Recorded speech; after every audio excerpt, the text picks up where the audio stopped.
All right.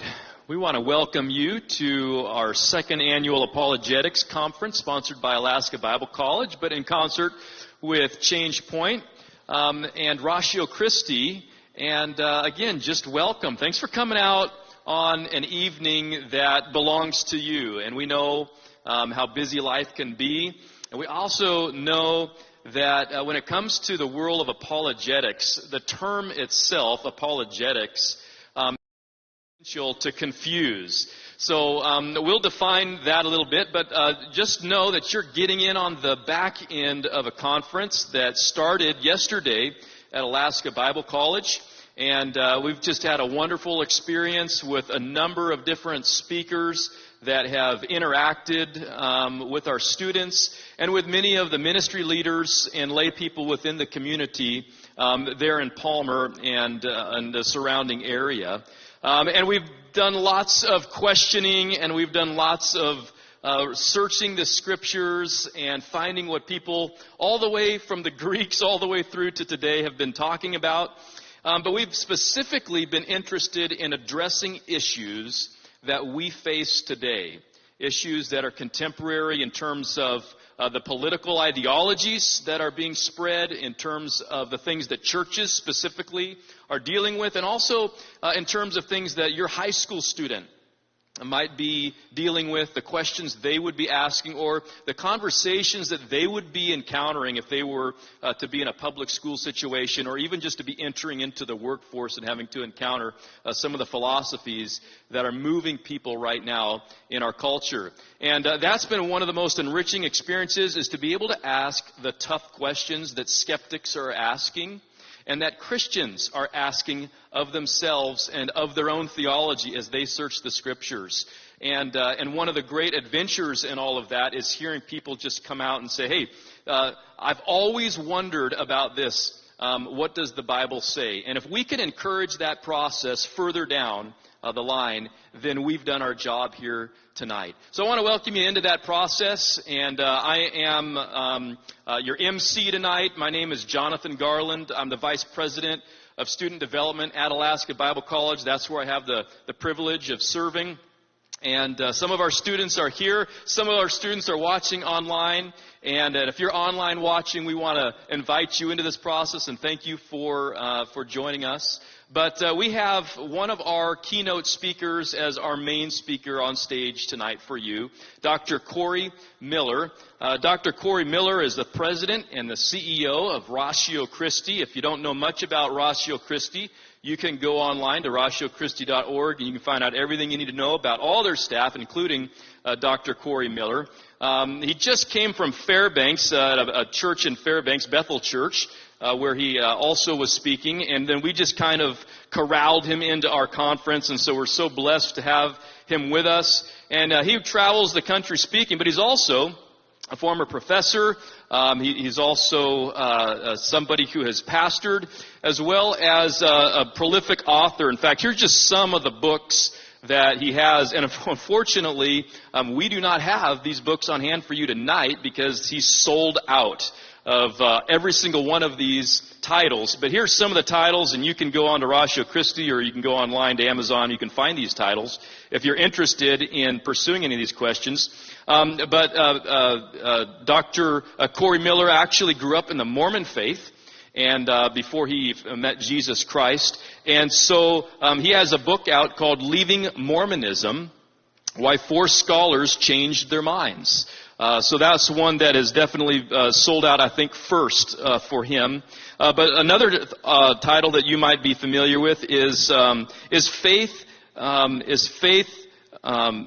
in God reasonable? Is it reasonable? Can thoughtful, intelligent, intellectual people actually end up in a place of faith, or is that an unreasonable concept? And then the third book I'd want to just showcase here is called In Search of the Good Life. In Search of the Good Life. And the Jewish rabbis used to talk about the good life, and the Greeks used to talk about the good life. And he goes with some other authors into what that good life is and how wisdom can contribute to that, just from ancient times up into the present and from a biblical perspective. So there's some interesting things to whet your palate. But tonight, Dr. Corey Miller is actually going to be talking about truth, rhetoric, and the LGBTQ treatment. So one of the things that we wanted to engage in is one of the cultural questions. How should the church, or how should Christians, how should pastors or ministry leaders or families respond to the new political ideology that is ramming through the LGBTQ in America?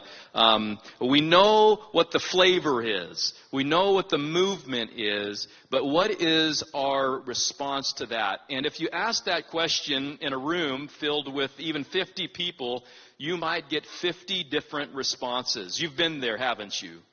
And so what we're going to do tonight is we're going to investigate that question a little bit further. And then after Dr. Corey Miller comes and speaks to us, about 45 minutes or so, we're going to transition directly into a time of Q&A. And I'm going to invite onto the stage at that time Matthew Coté, who's a professor of philosophy at Alaska Bible College and a student at SES, getting his PhD in philosophy and apologetics, as well as one of our other keynote speakers, Dr. Travis Dickinson. And so I'll have a chance to introduce them in a little bit. And that Q&A time is really meant for you. We're going to have a couple of our hosts with these mics up front, and they're going to walk around, and you'll have a chance to ask your questions. And it could relate to the topic for tonight, but it could also relate to just any question that you would like to ask of an apologist. So be ready for that, and we'd encourage you to speak up, and hopefully that will be just a very important time and meaningful for you. And in that respect, it's great that you're here. And if you didn't get your question answered at the end of the night, we're going to hang out for just a little bit afterwards. We'll definitely be wrapped up by 8 o'clock. Definitely by 8 o'clock, and if you have time to spend with us a little bit afterwards, we want to go further with you and put resources in your hands. In fact, if you walk out of those doors, just the doors that you walk through on the right-hand side, we've got some of those resources and people there to help you with that. So at this time, what I'd like to do is I'd like to go ahead and pray for our evening. And would you just stand with me? This is an important moment. This is a moment where we have a chance to encounter the truth and the God behind the truth, that it would impact our lives and move us forward. And if you're a skeptic and you're here and you don't even know what prayer is, we just want you to know you are so welcome here, and we want you to ask your questions as well. But right at this time, we're going to go ahead and go to our Heavenly Father and ask for His blessing on this time. Lord, you're so good. In fact, one of the things that has really come out in this conference is your goodness. It's your beauty. It's your mercy. And how your justice and even your wrath don't negate your goodness or your beauty. And Lord, it's a good thing for us to be here and to explore the edges of our faith. It's a good thing for us to do that in community so that we can ask questions that we're really thinking, the deep things of our hearts, things that may sometimes act as barriers to relationship with you or with other people. And Lord, sometimes we come at this with a great deal of hurt. Things have happened to us in our lives, and it's taken us back. And we may have grown up in a situation where we felt close to you, and now we don't feel close to you. Lord, I pray that even tonight, that one question or that one hiccup or that one thing that just seems to cast so much doubt could be resolved. That we could come into a fullness of relationship with you. Not only that you would be glorified, but so that we could live like we were always meant to live. We could love like we were always meant to love. Lord, I pray for freedom tonight as we encounter your truth. We know that the two are related. We pray now for Dr. Corey Miller as he comes. Lord, would you give him your words for us as we listen? In Jesus' name we give thanks. Amen. Thank you so much. You may be seated. Would you put your hands together for Dr. Corey Miller?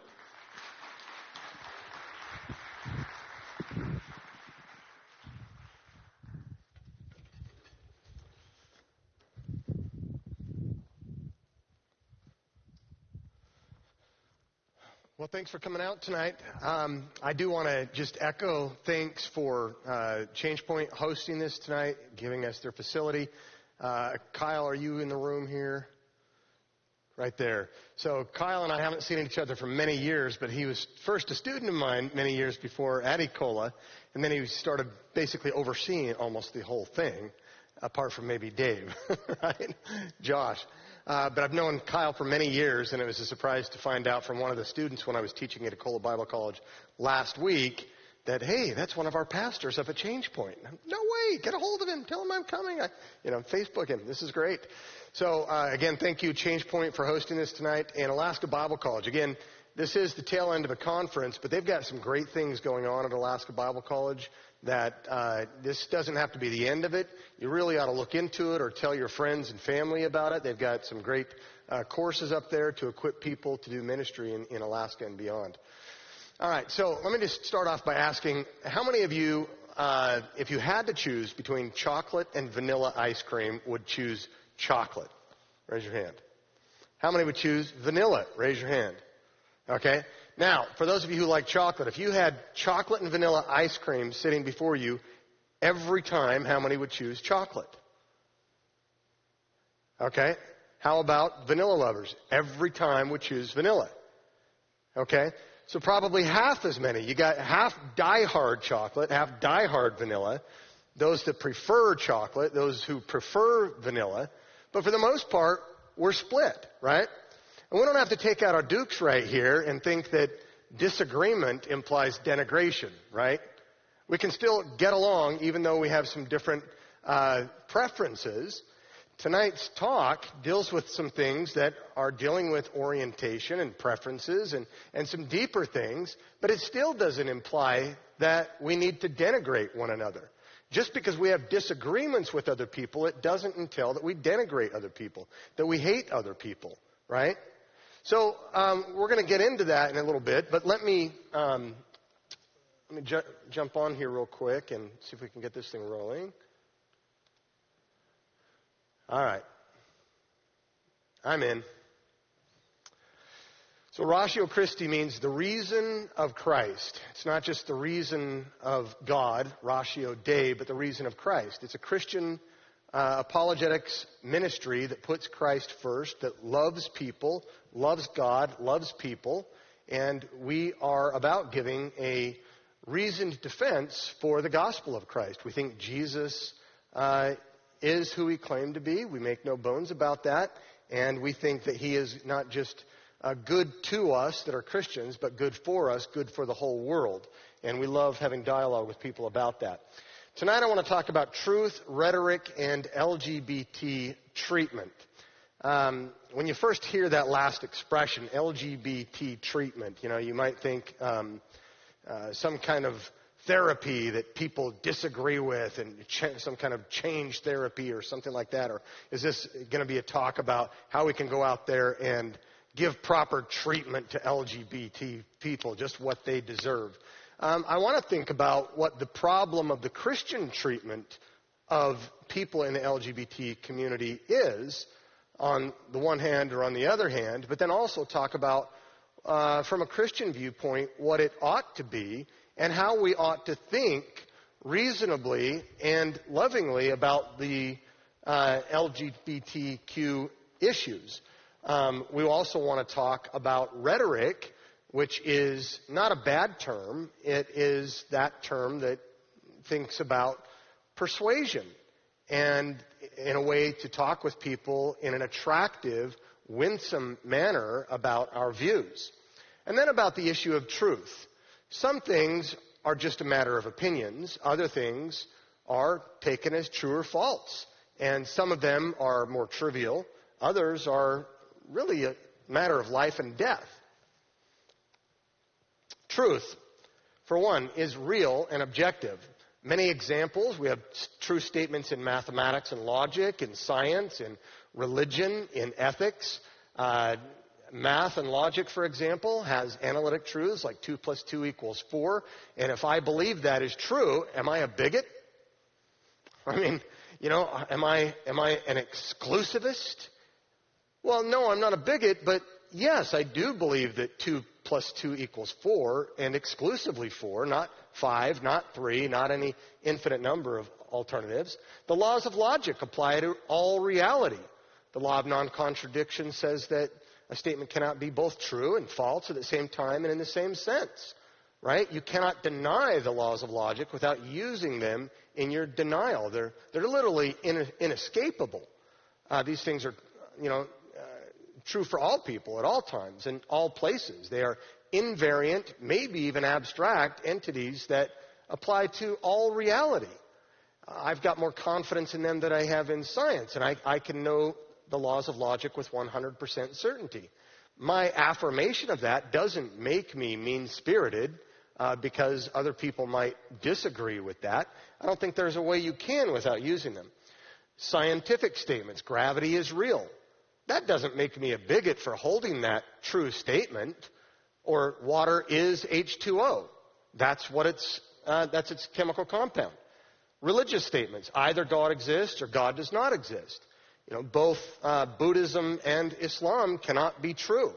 Original Buddhism and Theravadan Buddhism for the first 5 centuries, they were called non-theists. Atheists, but more preferentially for them, non-theists. Islam, well, they are theists. Because of the laws of logic, both Islam and Buddhism cannot be true. They both might be false, but both cannot be true. And to make that claim doesn't mean that the person who makes the claim and holds that to be true is a bigot. Ethical statements, clubbing homosexuals with a bat just for fun is evil. That's how I get my first semester ethics students at Indiana University who are moral relativists after a semester to stop being moral relativists. Because no one in the class wants to affirm that one, right? But don't we know certain ethical truths like that one? Do I really have much disagreement on that, or that human sex trafficking is an injustice? Don't we know some of those things? I think so.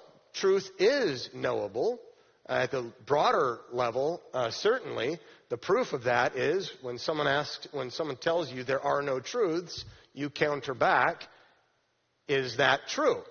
And if something's self-defeating, then it cannot possibly be true. So, there are no truths is a false statement, a necessarily false statement. There are truths, and the person who makes a statement is assuming that truth exists and is knowable. Technology is an example that we are able to map onto the external world.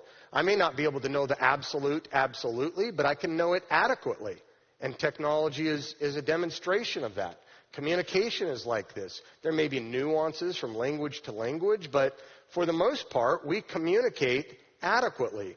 Our beliefs that map onto the external world are adequate to bring them in and then to start making inferences and develop our knowledge and make deductions and make predictions and be able to manipulate and control nature in a certain respect. Truth, by its very nature, is exclusive to error. That doesn't make anyone who makes a true statement a bigot. This is the nature of truth.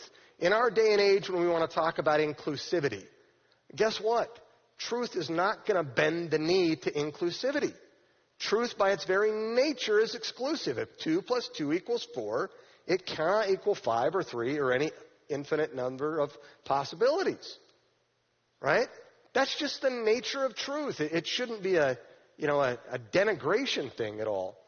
Truth, well, what is it? It's defined as that which corresponds to reality. Not, as some philosophers say, that which my peers will let me get away with. Right? Truth is that which squares with the way things are. That statement is made true by the truth maker out there. So this is truth. Truth is objective. Truth is knowable. Truth is exclusive to error, and truth is that which corresponds to reality. Now, we're in a different world right now, too. We pass through kind of certain lenses that people look at life, and through which they look at life. We had the pre-modern era, then the Enlightenment era, the modern era, and then the post-Enlightenment, or the post-modern world, right?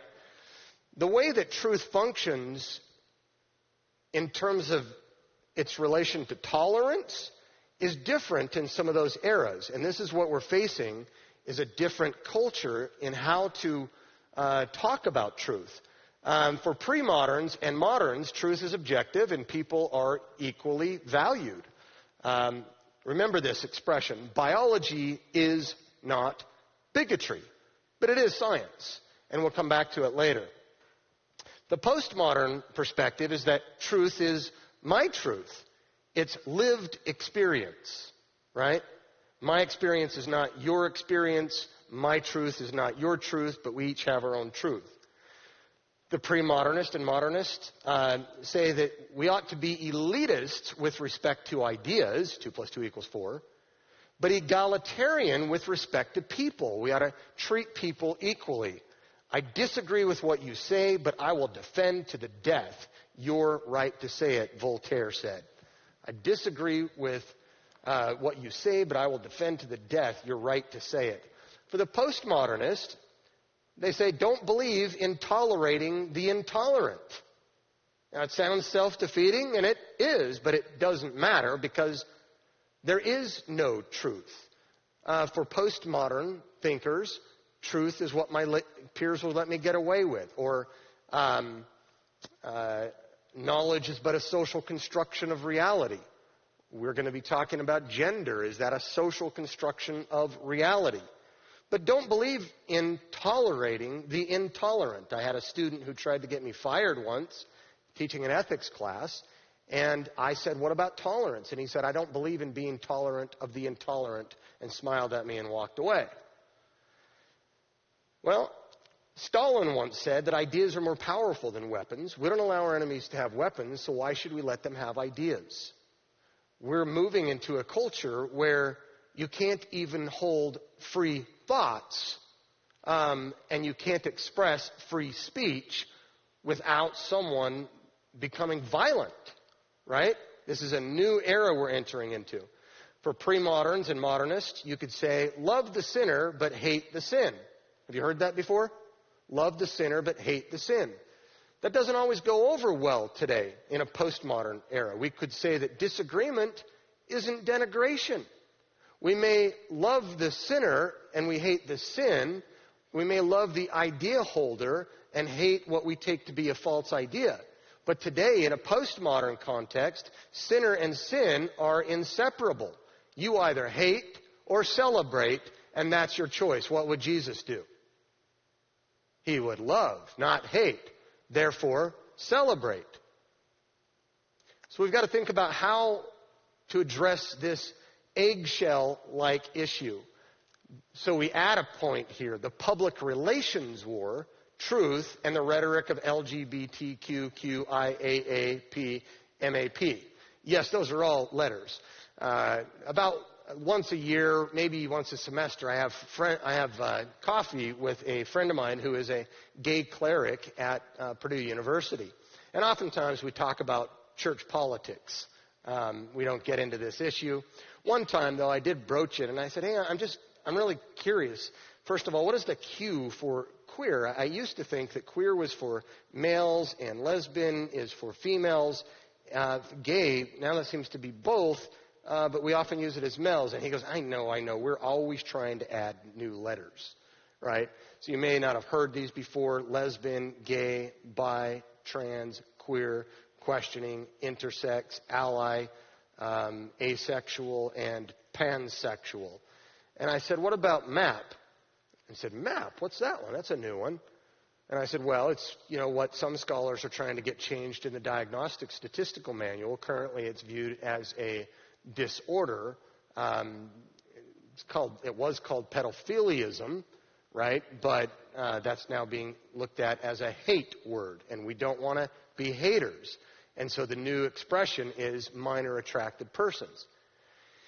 And he put his hand on his head, and he just gasped. And he says, I know, I see where the logic is taking this, but there's just something about that in my gut says that's just wrong. And I just sat there, and we contemplated for a moment before continuing the discussion. How far does the road open up? once we start adding things outside of the norm in terms of what is properly functional sexual relationships, can we really put a stop sign anywhere? Abraham Lincoln once said that in this age, in this country, public sentiment is everything. Without it, nothing can fail. Against it, nothing can succeed. Whoever molds public sentiment goes deeper than he who enacts statutes or pronounces judicial decisions. Everything is about the sentiment. Everything is about the emotions, the way we feel about things. This is how I feel about myself, right? And politicians are notorious in galvanizing a crowd when they kiss the baby during election time, right? If they can persuade the audience in different ways that aren't, say, invoking logic, but maybe the sentiments, then they've got the judicial authority behind them to do whatever they want. So we need to think about this not only when we engage people of different opinions, when we find ways to agree to disagree. We've got to realize that some of these things are becoming very electrically charged, and people make decisions based on sentiment more than rationality sometimes. We need to at least be aware of that. It's not enough for, say, Christians, even if you believe this, to say that, say, homosexuality is sin. That's not going to get you very far off of first base. Won't often get you to second base.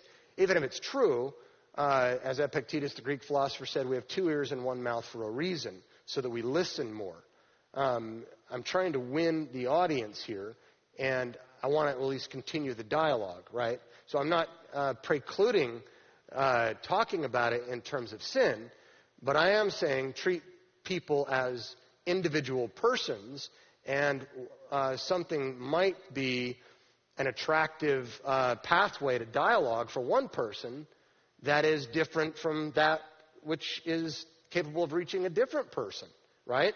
And so we need to look at people not as robots or as mechanisms or something like that, but as individuals. Individuals to be loved, but individuals to be reasoned with as well. And people are behaving the way they are inclined towards certain viewpoints the way they are for a myriad of reasons. And you've got to get to know the person. You've got to diagnose the person, as well as what we've just been doing, talking about diagnosing the culture. Now, the problems of the Christian treatment of, say, homosexuality, or any one of these issues along that big line of LGBTQIA, etc., is the bash approach and the dash approach. Okay, the bash approach, the problem there is a lack of love.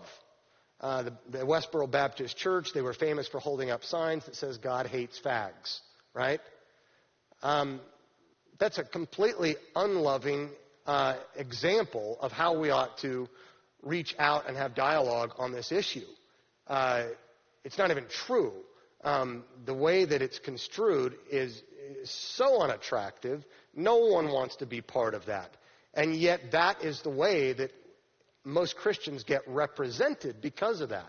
So we have to fight that misperception when we say that we disagree with something. Disagreement is not denigration.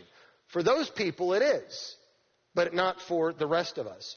Oftentimes they point back and say that, look, stop being so preoccupied with my bedroom. Why can't we just consent and get along? Why don't you mind your own business? In your churches, they're full of pornographers. I see pastor falling after pastor falling after pastor falling. And what about the pedophile priests? And what about the divorce rates? Certainly a black eye on the church, right? So the idea there is, okay, gosh, I need to, I guess I can't say anything. Don't judge lest you be judged. Take the log out of your own eye. But that's not what that passage means. That's not what the idea is. If I'm telling someone not to commit adultery while I'm in adultery, my statement might be true, might represent biblical morality, but it probably should be coming from someone else because I'm saying it from the standpoint of a hypocrite. But because we've got dirty laundry doesn't mean that we cannot make moral judgments, moral thoughts, or moral declarations, or try to reach a world by talking about what the best way to live is, the most fruitful, flourishing way for human existence is biblical morality. That's what we believe about the good life, and we ought to be about cleaning up our own house. We ought to be concerned about this as Christians, that maybe the sexuality out there is so rampant and so polymorphous in its forms that inside of the church we're just dying because of the pornography issue. That is a serious issue.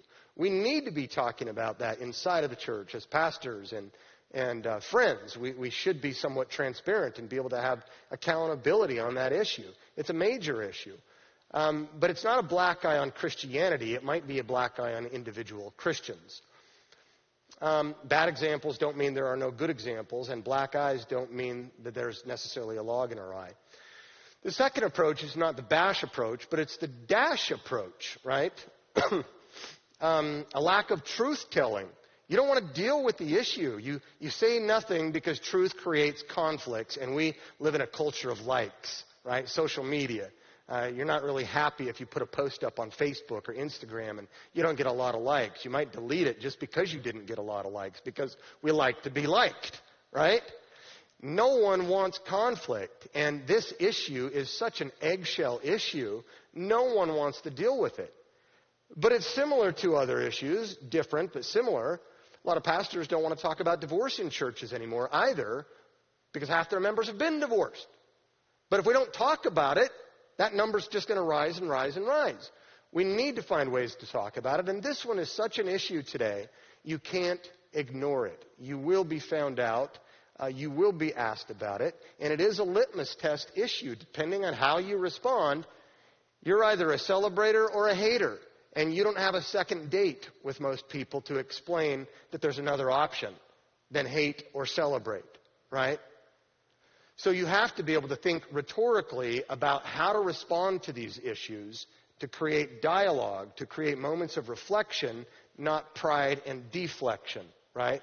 We want to have a conversation. You can tell the truth without love, but you cannot love without telling the truth. This bit about lifestyle-only evangelism, preach the gospel every day and if necessary use words.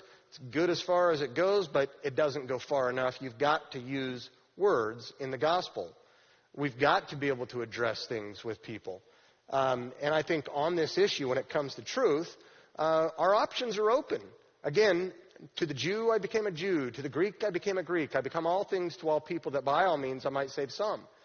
If I'm in, a certain chapter of Acts and I'm the Apostle Paul, I'm reasoning from the Scriptures that Jesus is the Messiah.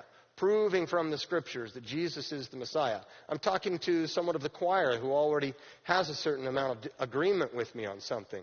To others on Mars Hill, there was none of this, and put this back here. Informed by it, but you were having a different conversation with the Greeks, right? Our options are open, and we need to think about them being open. Reasoning from the Bible, reasoning from reason, from nature. Deploying compassion, where passion is one of the elements of persuasion. Compassion, coming together in this way, is important. And so when we talk about rhetoric and disclaimers, Aristotle talked about rhetoric as the art of persuasion, and he talked about three elements: the logos, the ethos, and the pathos. Logos is logic. We often think in Christian apologetics of logical reasoning, and we need that, but Spock in Star Trek can only convince so many people. Some people are like, okay, boring, don't even want to hear that guy again, right? There's more to this than just bones. Put some meat on the bones. Put a human there. You've got ethos as well, which we derive our word ethic or character or competence or credibility, right? As I was saying last night, when a speaker comes up, just before him, something else happens. An MC gets up there and creates all this initial credibility, this initial ethos for the audience to say, wow, maybe there's something worthwhile, some credibility up there to be trusted. So maybe I need to entrust myself to listen for a little bit. And then over time, that speaker develops from initial ethos to final ethos. And then the judgment comes from the audience. I'll hear this babbler again. Or, nah, I'm not going back to another talk by that guy. I'm dropping that class, right? Pathos. We talk about the passions, connecting with your audience, right? If you're one-on-one with this issue, you're trying to connect with your audience. With my gay cleric friend, we connect regularly for lunch or coffee, and mostly we don't talk about this issue. We develop a relationship and talk about some other issues. We build bridges. We have kind of a kinship together about other issues too. There's a certain compassion there that I have for him, and I want to be uber persuasive. I want to be winsome. When I talk about these issues, I want to be able to have the logic. I want to be able to have the trust, because I'm now a trustworthy person. I'm competent. I've got character in that audience member's eyes. And then there's the passion. There's the self-connection with that audience, right? Some people are going to be different. Again, to the Greek, I become a Greek. To the Jew, I become a Jew. To all people, I become all things that by all means I might save some. Disclaimers. Talked about the little cupcake thing just a moment ago, right? That's one way to enter into a room on a topic like this. You can get creative and think about other ways. Talk about cocainophobia. This is one that I learned living in Utah, growing up as a Mormon, but then leaving Mormonism. I know how Mormon psychology works, and they play a lot on the victim card, right? And they almost, it's self-validating, they think, when other people persecute them. Even if they're not really persecuting them, if they can make themselves think they're being persecuted, somehow that reinforces the confidence in their faith. And so if Christians ever laugh at them or get stern with them or are not careful on this, in their conversations, they'll say, you know what, the true church is always persecuted, and I'm being persecuted right now, right? So I would always have to come up with some kind of a disclaimer to begin with. I had a debate in Utah once with a gay philosopher, and I learned my lesson when I won the debate on Logos, but I wondered if I came across as character assassinating or careless, at least, in the audience's eyes, and so I started thinking about these other modes of persuasion. So usually I'll start off something like this. I say, suppose you are just one among a number of siblings in your household. You're the oldest, but the next to oldest is addicted to crack cocaine. And moreover, they're selling mom and dad's family heirlooms, selling it for drug money, and they're trying to get your younger brothers and sisters involved in this as well. What would be the most loving thing for you to do? Would it be, one, live and let live? Don't judge, to each their own. Don't judge, it's in red lettering, dude. You just go do your thing. Would it be, two, because we live in a like culture and we want to be liked, and we know what would get us liked in this case, we just go celebrate and buy a bag of cocaine for our brother and say happy birthday? Or would it be, three, because we love our sibling, we say, please, because I love you, stop this. You're hurting yourself. You're hurting our brothers and sisters and taking things and depleting the resources from mom and dad. I ask this every single semester when I teach ethics and address this issue. Without fail, people say probably what you would say. The third one is not the cocainophobe. If anything, it would be, number one, the Beatles, dude, live and let live. All it's about is just love, right? Just about consenting adults. No one in here but us chickens. Two, celebrate it by helping them to an early death. No one picks that one. Everybody says number three is the most loving. If cocainophobia, used in this current vernacular, were to be applied, it's not to the one speaking truth in love. It's to the ones who say, I don't give a rip about you, or in fact, I want you to die early. Look, if there was a view that your loved one held that was harmful to them or to others, the loving thing to do would be to address it.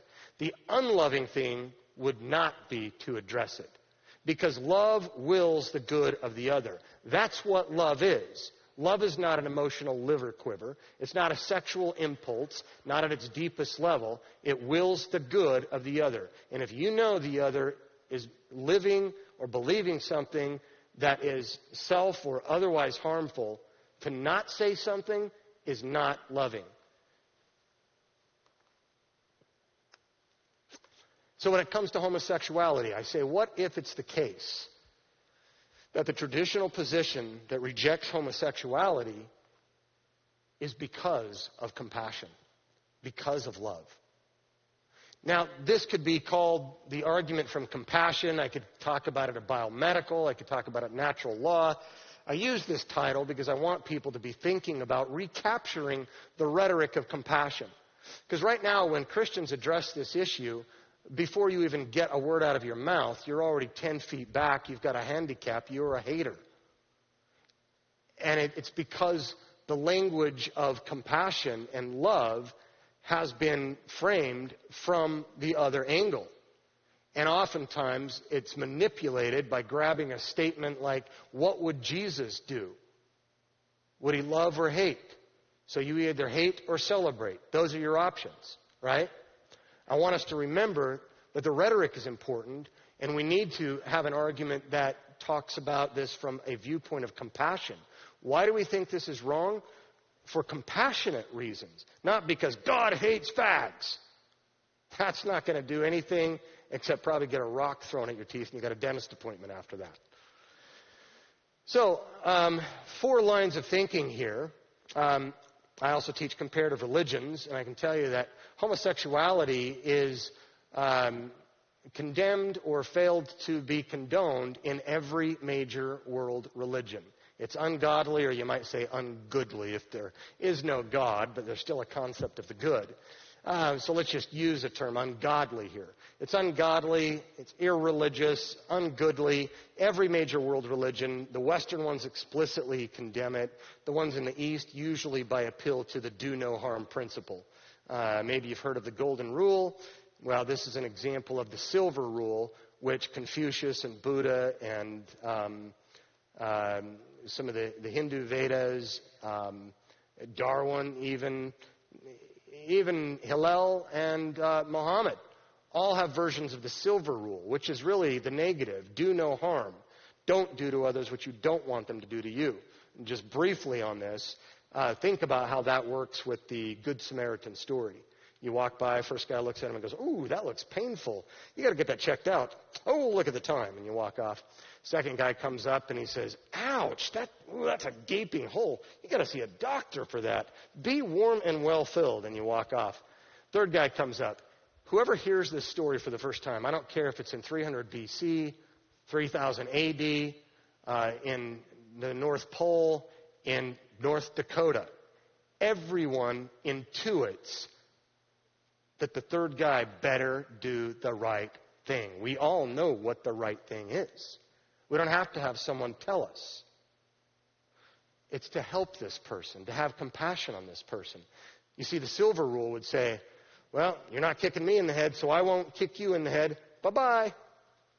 The Golden Rule moves toward virtue, not just toward avoiding vice, right?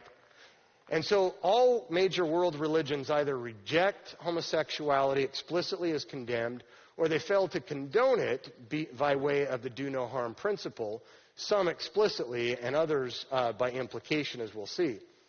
So this is what I mean by the general religious stance is the Silver Rule, implicit in the East as do no harm, or the Golden Rule, explicit in the West as either love or holiness.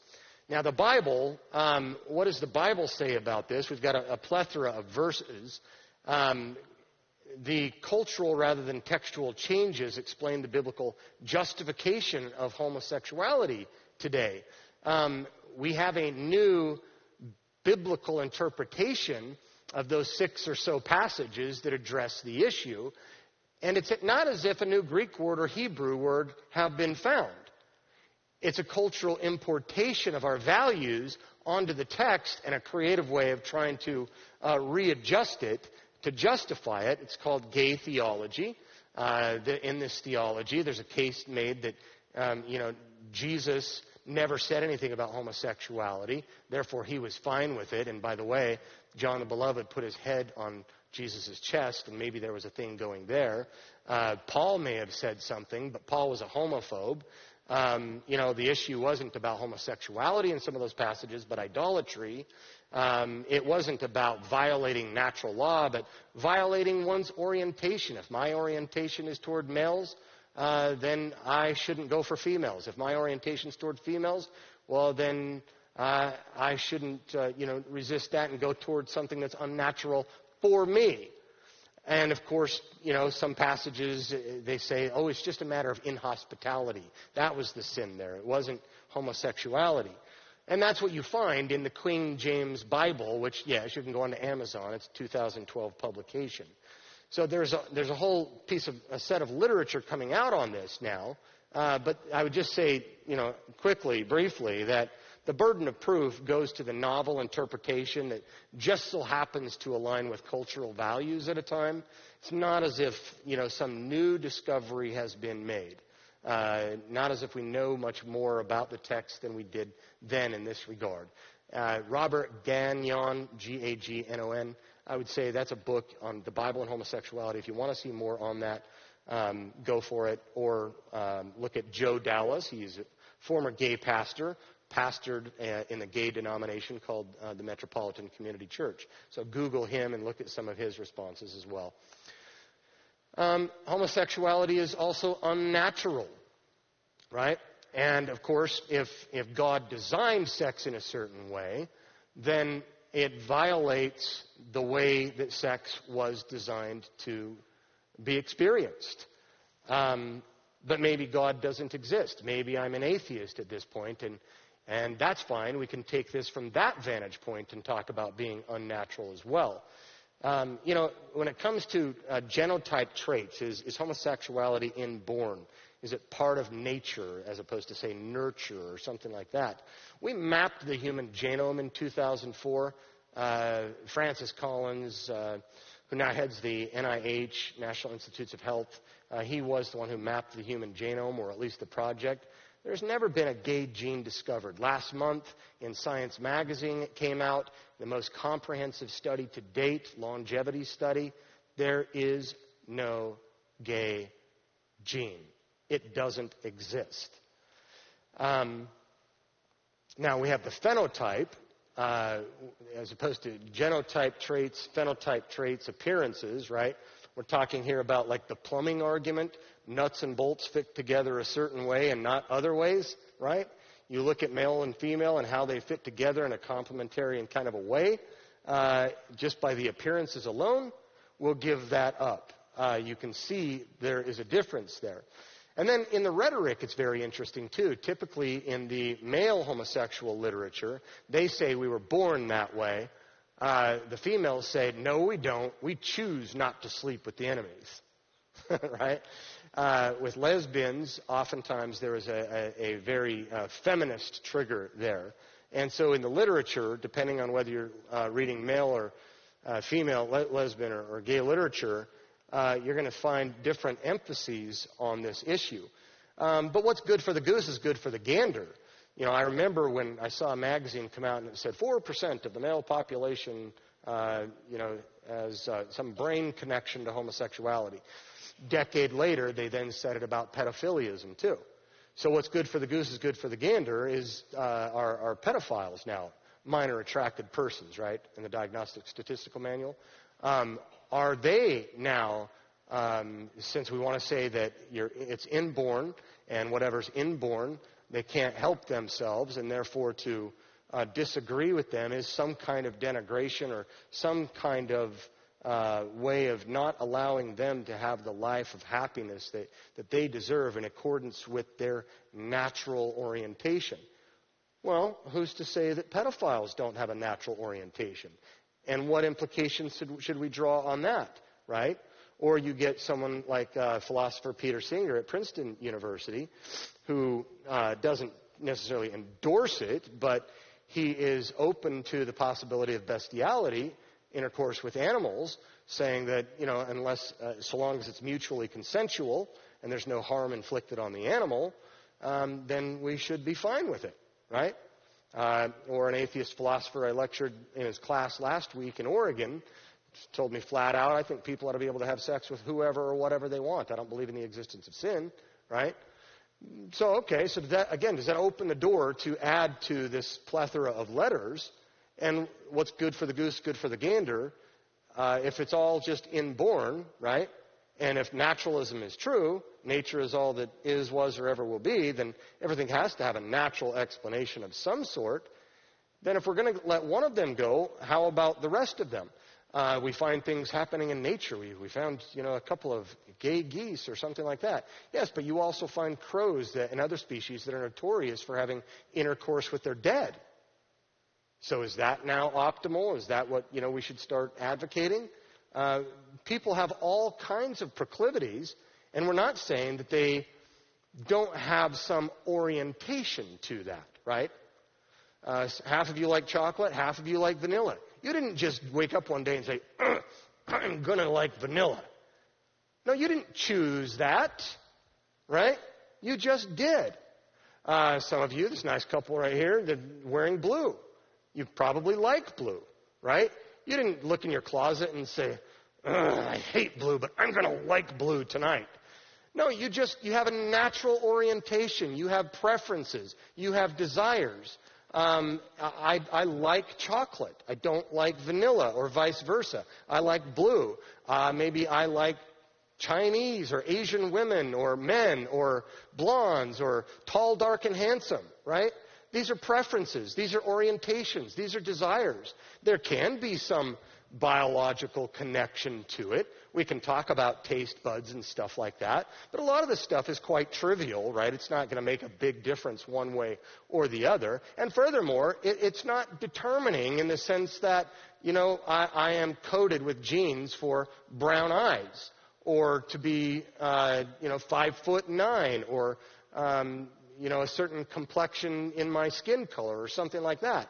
It's not genetic in that sense. There might be a complex genetic component to it, but it doesn't mean it's determinate. It doesn't mean that I somehow, like a robot, have to do this. But I have to have brown eyes. I have to be 5'9". I have to be certain ways that my genes code for it in a stronger way. So I'm fine in the discussions when people even talk about, even though I don't believe they were born that way in a hard sense, right? But when they say that they were born, or that they have these orientations, I didn't choose this, well, that's fine. But guess what? Sometimes maybe I have desires for women that aren't my wife. I didn't just choose that, but I have the desire. Therefore, are you robbing me from a happy life by saying you shouldn't go cheat? Look, people, I'm in Alaska. What she doesn't know won't hurt her. Take off the ring, have my way, get back home, kiss the kids, good night, kiss my wife. A happy wife is a happy life. We all go back to normal, the best of all worlds. Why should I not be moral? Or why should I be moral, rather? Why should I not take advantage of that, too? Because I have an orientation. I have a desire. Not all desires are good, even trivial ones. For chocolate, if fat boy up here like me got a problem, I better put a brake on the chocolate consumption, right? Sometimes it's okay, sometimes it's not. But some things are problematic just because I have a desire. Even if I say, I didn't choose that. Look, people have desires for little kids. Some people have desires for animals. So what are we supposed to conclude from? Some have desire for the dead. What are we supposed to conclude from that? Just because you didn't choose those desires? We say cultivate your desires. See, belief is to truth what desire is to desirable, right? I want my beliefs to correspond with what is real, to what is true. I don't believe something and somehow it makes it true. Likewise, I have desires, but there is a world that is desirable, right? My 10-year-old loves cotton candy, and if she could, she'd just live off of cotton candy. That's what she desires. That's her preference. I put up broccoli, and she wants nothing to do with it. But which one is desirable for proper health? One is and not the other. And so our job as parents here, if we love and will the others good, is to try to get them to cultivate their desires to align with what is desirable in the same way that beliefs are to truth, what desires are to what is desirable. So enough about the orientations. Naturalistic evolution. If we don't believe in God, let's just say, for the sake of argument, atheism is true. This is still unnatural because nature selects, or Darwin's word, preserves genes that have survival adaptivity for reproduction, for survival purposes, right? Well, this kind of behavior is maladaptive, bad adaptive behavior. It lacks reproductive finesse. There would be a lack of natural selection. It would be a genetic mutation. Nature would snuff it out, if anything. I've seen people try to stretch this, Richard Dawkins and other people, to try to make sense of this. But you're hard-pressed to do so without a pre-commitment. Normally speaking, even in naturalistic evolutionary terms, you talk about things having survival adaptation. And this one doesn't. You cannot reproduce through rectal intercourse. Consequently, not only can you not reproduce, but it is not only unhealthy, it's unnatural, it's consequently unhealthy, whether for design or for evolutionary reasons, or for both. Take your pick. You're not going to find any other help because you don't like religion's conclusions. You're not going to find help in the jungle either. The jungle is cruel on this one, if you want to think about it in those terms. God or no God, and I know there are some kids in the audience. If you want to, I tell my own classroom, look, if you can't take the heat, this is an ethics class. We're adults in here. If you don't want to hear this stuff, fine, plug your ears or actually go check out of the class and drop my class. I'm going to talk as we're being mature adults in here right now. Rectal intercourse is demonstratively harmful, both on the penis because of the fecal bacteria, but especially on the rectum. Now think about this. Just think about this common sense here for a moment. All of you in here were born, right? Most likely, maybe you through C-section or whatever. Many of those who were naturally born, your mothers, and many of you in here have been mothers and experienced this, there is a certain amount of elasticity. You can pump out a 10-pound bowling ball called a little baby out of there. What if you had to defecate from the other end? 10 pounds. Can you imagine what that will do to you? And I don't mean this in a crass way, but I kind of wonder if this is where the expression rip you a new one comes from. I mean, literally, this is why it's terribly unhealthy. It literally shreds. The sphincter does not have elasticity like the vagina does. And it creates fissures, and bad bacteria goes into the bloodstream. You know, in the vagina, there's much better bacteria. In the anal cavity, that is a junkyard. Bad bacteria getting into the bloodstream creates all kinds of problems apart from AIDS, HIV. And then internal, the vagina has a double membrane lining, but the anal cavity has only a single. It more easily tears and shreds again, right? And so nature itself says, look, if you want to break the law, you get broken by the law. Go ahead and jump off a 3-story building. You're going to hurt your big toe, right? There's this thing called gravity. There's this thing called biology, and biology is not bigotry.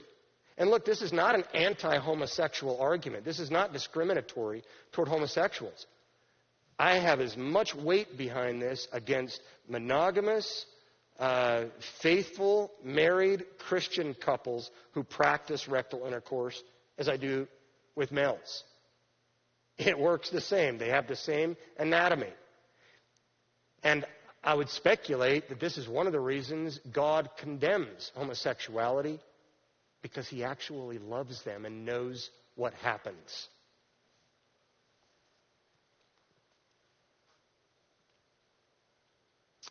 Give some more details on there, but you just go to the Center for Disease Control website. Just test me on this and go there. That's a neutral, and oftentimes they favor the LGBT community but you just go there and look at the biomedical considerations. This is not good. This is not something we want to endorse. It's like giving a bag of cocaine for a birthday. The New York Times once said that the average homosexual male is a tropical island of venereal diseases.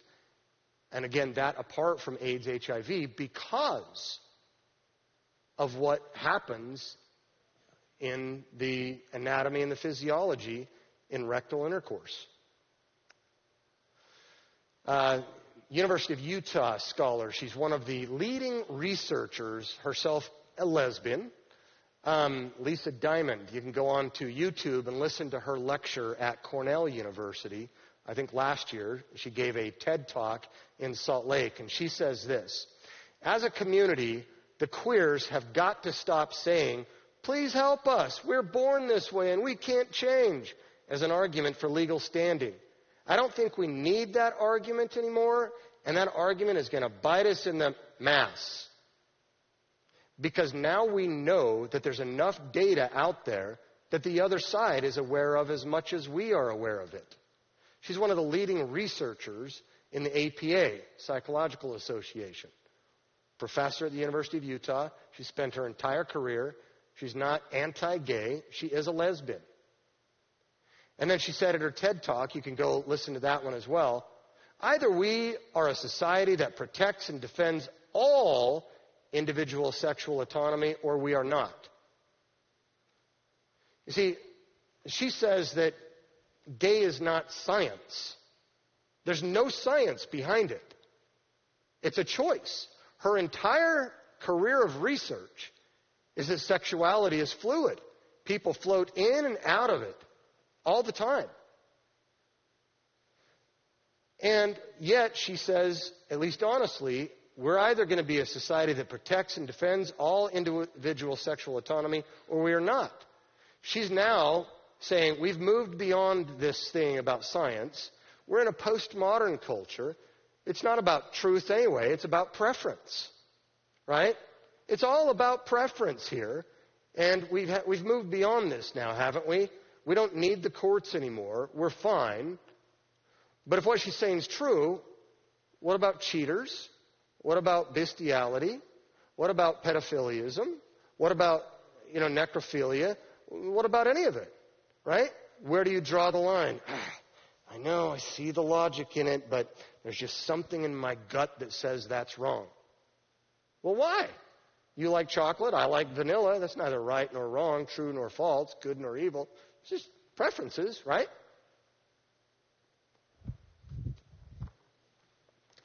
Our society still believes in medicine, and that's why something like this argument still is effective. Now, unfortunately, for the black community, they're the ones that are increasing like none other per the size of their community. White MSM, that's the term that the NIH and CDC uses for male sex with male. The estimated number of new HIV infections in the United States for most affected subpopulations, this is 2010, 11,000 among white male sex with male, 10,000 among blacks, but the proportion of whites to blacks in America is much greater than that. The disparity is far greater than that. It's running through the African American community like so many other things are. Homosexuality is unhealthy. Again, the death rate of new HIV diagnoses among MSM is more than 44 times that of non-MSM. More than 44 times. The death rate is approximately 20 years earlier among MSM than non-MSM. Some literature says 10 years, some says 30 years. I just cut between the two, split the middle. 1 to 3 decades earlier. So that nice bag of cocaine for your birthday, you celebrate it. You celebrate an early death. And again, this is not an anti-homosexual person argument. It's just science. Biology is not bigotry. If I love someone, I will the other's good. And if I know that smoking is harmful, if I know that jumping out of airplanes, if I know that shooting up with needles, if I know that, eating nothing but cotton candy, I'm going to tell my friends not to do this stuff. Doesn't mean that if they do it, then I'm going to take the biggest Bible I can and go smack them over the head. Too much cotton candy. Right? No, but I'm at least going to say something. I'm going to address the issue. Because this is a factual issue. It's a science issue. It's a biomedical issue. The health concern doesn't discriminate against sexes. Male to female rectal intercourse is equally harmful for the same biomedical reasons, whether a monogamously faithful Christian couple or a MSM. And then finally, and I just throw this in there because people care sometimes only about the greenback, money. Does it affect me? Hey, it doesn't affect me, just two consenting adults. No, it actually does. If we make this public policy, if we endorse it culturally and try to get everyone behind it, it actually does. In 2015, $600 million for research prevention of, say, AIDS, HIV was committed for 6,700 deaths. By contrast, it sort of seems anti-women, anti-feminine. $544 million for breast cancer research for 40,000 deaths. To no fault of their own. These women who have breast cancer didn't go out there and choose a lifestyle that got them breast cancer. And yet we spend less on that for 40,000 deaths than we do for 6,700 deaths. We've got a limited pool of money, and we have to be thinking about triage and what do we spend it on. Not on women, because the sacred cow of political correctness is this issue. And so we put an extra abundance over here. Far more spent for AIDS, HIV than for breast cancer patients, where the former chose risky behavior and the latter did not. What explains the apparent anti-women disparity? I think political correctness. 67% of all AIDS or HIV cases by those ages 13 and above are MSM. 67%. Right? According to the CDC. Now, there are far more, there are far more heterosexuals than there are homosexuals, but still, you get far more homosexuals getting this disease. It's because of what we talked about earlier, anatomy and physiology. Our public system is designed so that people work and pour into the system for many years before taking cash out through, say, Social Security or Medicare or whatever. But MSM, leading to AIDS, HIV, deaths, issues low investment and high health care cost, discouraging public incentive and endorsement. It is not a public good, and it's not just about two consenting adults, right? You put in 30 or 40 years, and then you can retire, or you can get Social Security or Medicare and pull some out. But if you die or suck from the health care system way early, you don't put anything in, but you're sure taking a lot out. It's not just about two consenting adults, and besides, it's not loving anyway. At the very least, we ought to tell the truth about what's happening. Bottom line is, the Bible was right. I had it back here the whole time, but it's always said. It's condemned homosexuality, not because God hates fags. That's what the Westboro Baptist Church says, but because God loves people. He designed people. He doesn't want their death and destruction. And so he put up fence posts and said, don't do this. Not because he was bored or, is just a sadist, but because it's not the good life. Love wills the good of another. Homosexuality is ungodly, it's unnatural, it's unhealthy, and it's uneconomical. It is unloving, it is homophobic, and unfair to promote a public policy whose lifestyle is demonstratively harmful to both individuals and to society. Again, one can tell the truth without love, but one cannot love without telling the truth. Let me just play this video. You know what? Probably not. We're already over 7, right? Go for it. Up to you.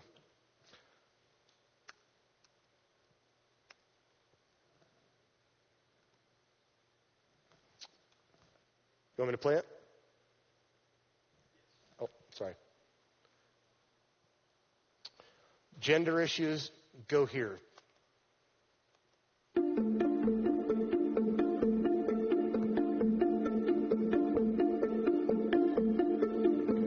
Adam Kuyper. I'm the editor of The New Atlantis. It's a magazine, a quarterly journal about the social, political, ethical implications of modern science, technology, and medicine. In our most recent issue, we offer a report that deals with one of the most complex, sometimes even fraught aspects of human existence: sexuality and gender.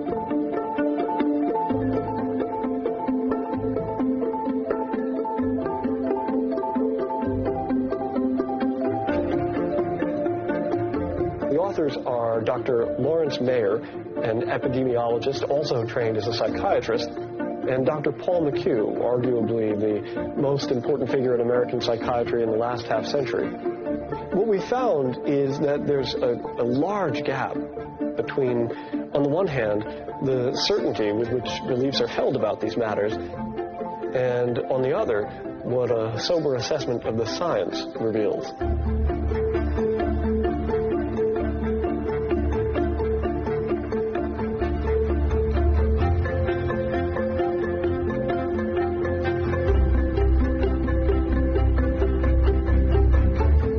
In the transgender world and the world of both heterosexual and homosexual life, the assumption that science has given us full answers and it is complete is closing off debate about what further science is.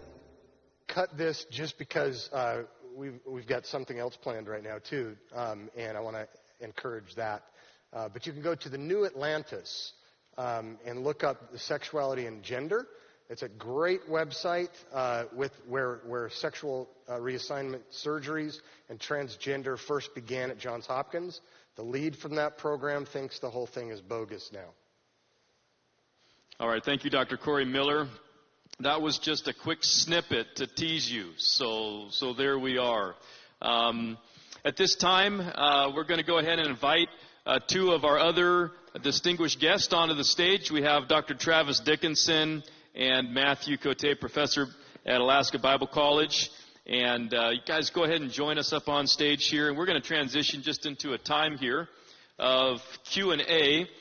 We have a couple hosts as we get situated up here that will be grabbing the mics up front and taking them to you for your questions on this issue and other issues, anything that you would like to bring up so that we can hear what your question is and have a chance for our panel to answer.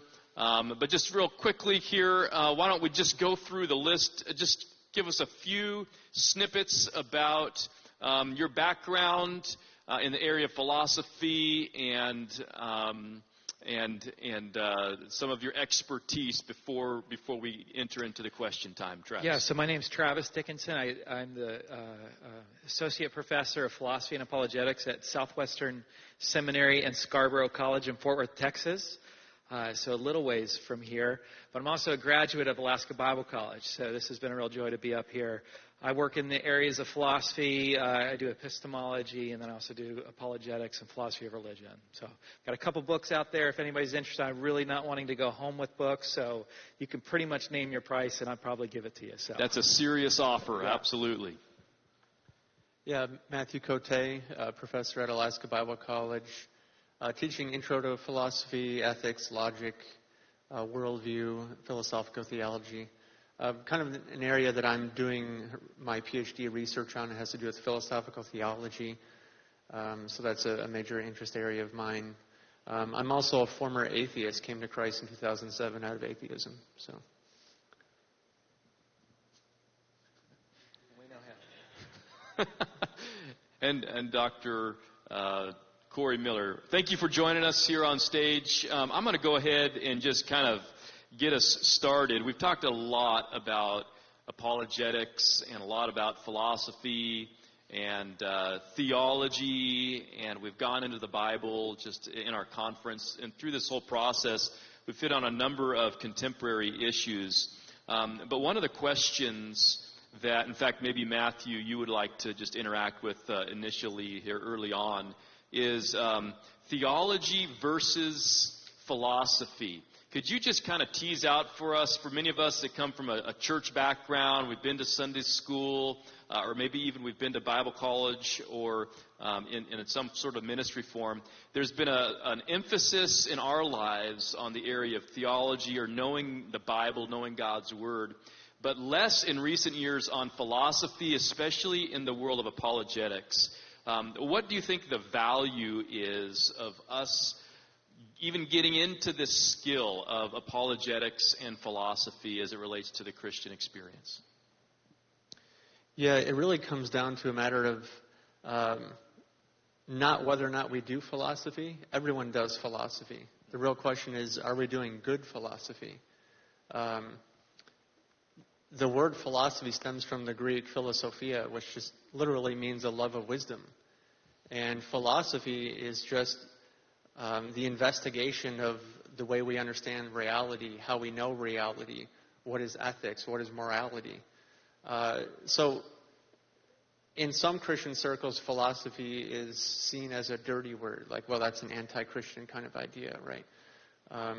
But, you know, Paul in Colossians 2:8 even says, don't be held captive by philosophy, what? According to man, according to the elemental principles of the world, rather than according to Christ. So he's not disparaging philosophy collectively. He's just saying bad philosophy needs to be avoided. And in order to know bad philosophy, you really should know good philosophy. C.S. Lewis says as much. So I think we need to be thinking that route. You know, Christian philosophy focuses on how do we understand the foundations and the principles that undergird the Christian worldview. So we need to know that and love the truth. Now, as we get into this idea of philosophies, and this is open to anybody here, but who are some of the influencers, both Christian or alternative philosophies that are out there? Who are some of the main players that we kind of need to be aware of if we're really going to start diving into this area of apologetics? You know, people we need to maybe encounter or read some of their work. Again, both for and against the Christian perspective.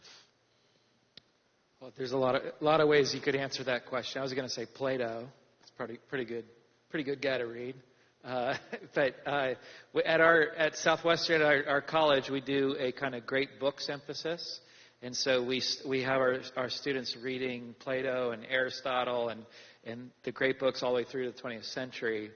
And we don't do that because we are all Platonists or we are all Aristotelians or whatever. In fact, we disagree with almost everything these guys say. But there's a way in which you learn to spot truth and sort of are able to reason your way to truth if you are dealing with bad ideas. And so I think all the sort of major figures from philosophical history and intellectual history are worth reading. Today, I would point you to guys like William Lane Craig, J.P. Moreland. These are guys that are strong evangelical Christians that are doing good philosophical work, and they are also doing good, I would say, intermediate apologetic work.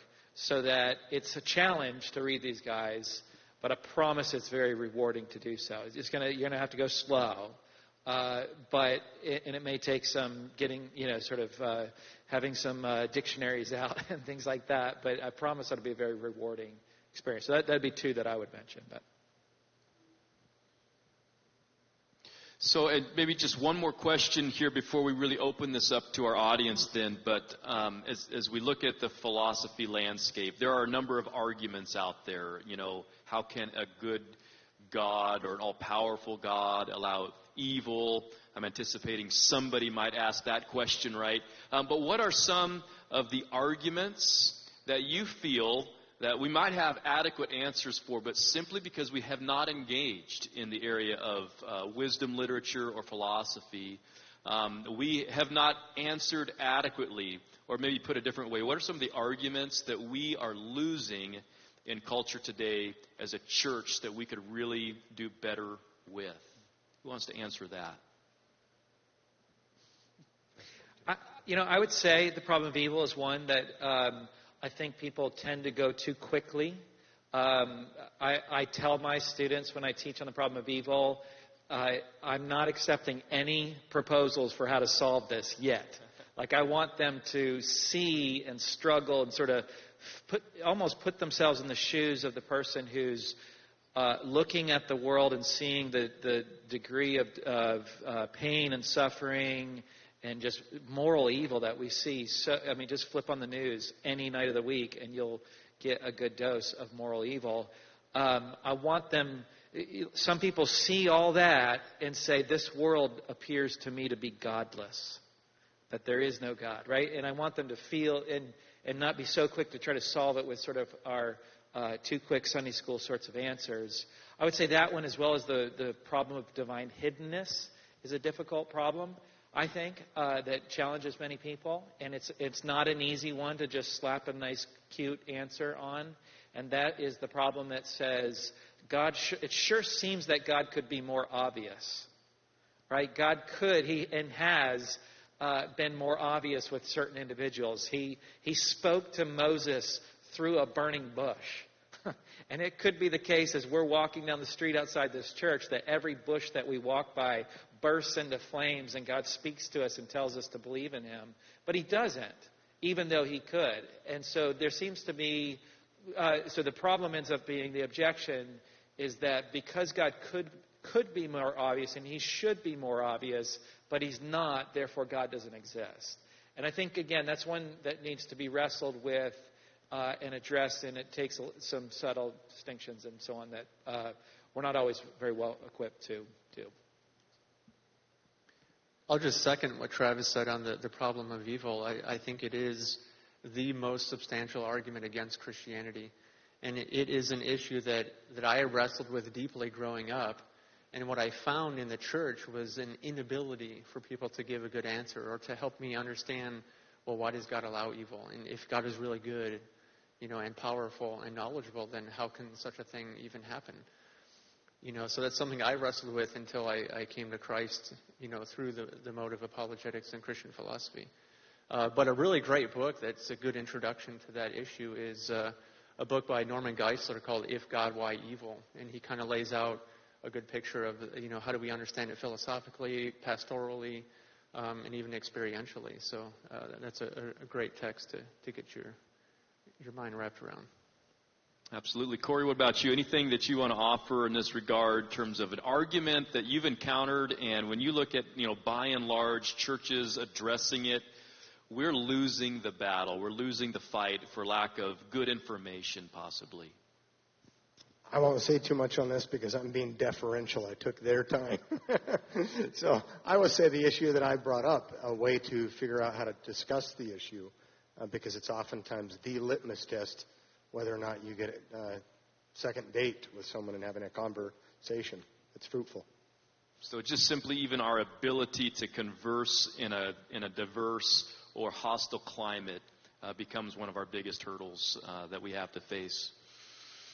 So what I want to do now is just open it up to our audience. We have two hosts here. They will find you if you raise your hand. And so now would be a great time if you have a question that you have been sitting on that you want to ask our panel. Now would be a good time to go ahead and put your hand up, and we'll wait for that.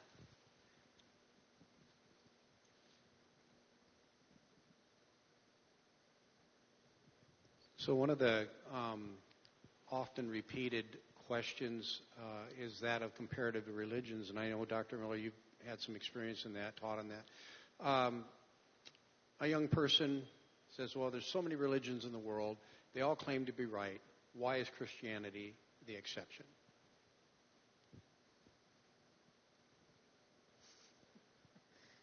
And so the question often is framed as, why is it the exclusively right religion, right? And Corey mentioned some of this in his talk. I actually think inclusivity is a myth. I don't think it's possible to be truly inclusive and pluralistic, not at least without violating the laws of logic. And this was part of the point that Corey was making, and that is they can't all be true. They make logically exclusive claims. Christianity claims that God is a Trinity, or Trinitarian in his nature. Islam claims that God is pure unity. There's no, it's completely different from the Trinitarian nature. And then Buddhism claims that there is no God.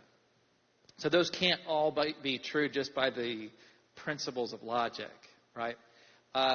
And moreover, if we were to say, this kind of hit me at one point as I was thinking through these issues, that when somebody says, right, we're going to be as inclusive as possible, like that itself is an exclusive truth claim. Because they're going to say, right, let's say somebody says, every belief is true. That's a pretty inclusive claim. But notice that excludes everybody that disagrees with that. So which is most everybody on the planet. Like nobody really believes that. So there's really no way to genuinely be inclusive. Every truth claim is going to exclude somebody, right? Whoever takes the sort of negation of that claim, they're excluded by the nature of the truth of that claim, if that makes sense. I'm not sure I answered your question, but was that all right? Okay.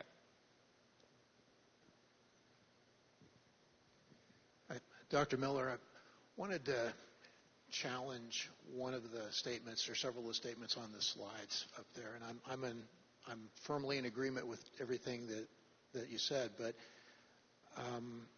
your slide said God frowns on homosexuality because he loves homosexuals, etc. It says homosexuality is ungodly, unnatural, unhealthy, and uneconomical. And I think there's something that's very subtle but really, really important. And please tell me where I'm wrong. I think there's something that's very subtle but very important, and that is when I look at the Bible, I'm looking at the Bible condemning homosexual behavior as distinguished from homosexuality, which let's define that as homosexual desire or same-sex desire, which may or may not be acted on. And to me, the distinction between the two is really important when we get into a discussion or a debate or a dialogue with people that are homosexual. And I wonder if when we refer to homosexuality, instead of the homosexual acts or homosexual activity, if we're allowing the dialogue or the frame of the debate be taken over by the LGBTQ activists and accepting the whole language on their terms, if that makes sense. So let me let you respond to that, and I can elaborate if you want me to. Yeah, no, that's fair. I think what you're making the distinction is same-sex behavior versus same-sex attraction, SSA, right? And I would say yes and no on that. Clearly, yes, on the behavior. And we've seen reasons probably why. But the SSA, can we say that base desires are fine? You know, let's take adultery, for example. Jesus said, you have heard it said, don't commit adultery. But I tell you, if you lust for a natural opposite sexer in your heart, you've committed adultery. So why should the homosexual get off the hook for base desires, but the adulterer is on the hook? Maybe if you mean by SSA, I have an orientation in the sense that I'm attracted to males and I'm a male, but I'm not lusting. Okay, I have a wife. I'm attracted to blondes. Okay, there's a blonde attraction, but I'm not lusting. So I guess we would have to split on that SSA and say, what do we mean by someone who has same-sex attraction? First of all, it's unnatural, where at least a heterosexual who has an attraction for blondes or tall, dark, and handsome, they're attracted to that. But once they lust, no matter what situation it is, those desires are sinful. Would you agree with that? Yeah, I really do. I'm recalling a couple of years ago, Pastor Dan Gerald got up here at Changepoint and shared that if he knows that someone is attracted to the same sex but is steadfastly refusing to give in to those, A, he feels terribly sorry for them, and B, come on over to my house and have dinner with my kids anytime, because you've got the strength of character to resist that. And so if you're dealing with, say, in a youth ministry, kids that are in this current culture that we're in, which is affirming all kinds of things and they're not scriptural, I just think we need to be careful how we talk to them about, if a boy in a Boy Scout troop comes up and says, well, I think I'm gay. Well, 13-year-old, what does that mean to a 13-year-old? Does it mean he's attracted to someone? Then, you work with that, you work with the pastor. If he's determined that he is an active homosexual, then you don't want him camping with the other boys. And you got to protect the other youth, right? So I struggle with making sure that there's a distinction that I think, I'm not Catholic, but I think the Catholic Catechism does a really good job of defining that, the activity. And I think the Scripture, when talking about homosexual activity, is focused on the activity rather than the temptation and giving into the activity. And I'm not saying either one is right. You and I are exactly on the same page, but when debating this or when dealing with this in a ministry sense, it seems to me like it's very important to distinguish between the two. Both, and I've taken up enough time. And maybe let me add to that. Do you feel like we've done a good job with that? I grew up in a world, I'm not that old, but I remember a world where this was not so much an issue. It existed, but it was behind closed doors. And then I remember when everything changed, and of course I grew up in California, and I remember churches responding. Do you feel like we have responded well to those who have struggled with these issues within and outside of the church? No, I'll jump in on that one. I think we tend to do the bash or dash, unfortunately, the way Corey laid it out. One thing I was going to say, too, I think, at least my own view is to say there's not a moral aspect. So when we're thinking about something and we're evaluating it morally, it's really important for me that there's some choices being made. And I think with the homosexual same-sex attraction, are there choices being made in that we can morally evaluate there? And I think clearly, and that's I think Corey's point is to say, like, with lust, there seems to be some choices that we make to sort of cultivate dwelling on whatever it is that we're finding ourselves attracted to and things like that. And clearly that's morally wrong. Clearly that's sin. But if we sort of isolate those choices from the desires, the sheer desires that we experience, well, there's no choices being made there. So there I don't think get a moral evaluation. But in terms of the response of the church, no, I think we do a terrible job at making this distinction to love folks who have struggles in whatever area it may be, same-sex attraction or whatever, and also taking a non-compromising position. So being compassionate to them, but also taking a non-compromising position on behaviors. Acceptance versus approval. I think we had a question in the back. Please, Dawson, would you go back there? We have a hand, and we have another one back there as well. Dr. Miller, your presentation was really good. What sort of response do you see from your students to that? And do you have any sense of young people coming around to, homosexuality? I don't hate them, but this is just not a healthy or holy way of life. What sort of traction do you get with students, and how do you think that's going to go in the future? Well, I had to get an attorney one time I used that argument. A gay student who was a former pastor stood up in my class, berated me, and called me a homophobe, and charged me with creating a suicidal environment.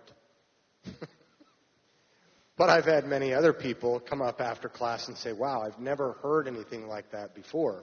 I'm not a Christian, but that sure makes sense, and now I can see things differently in the debate and why people might hold certain views they hold.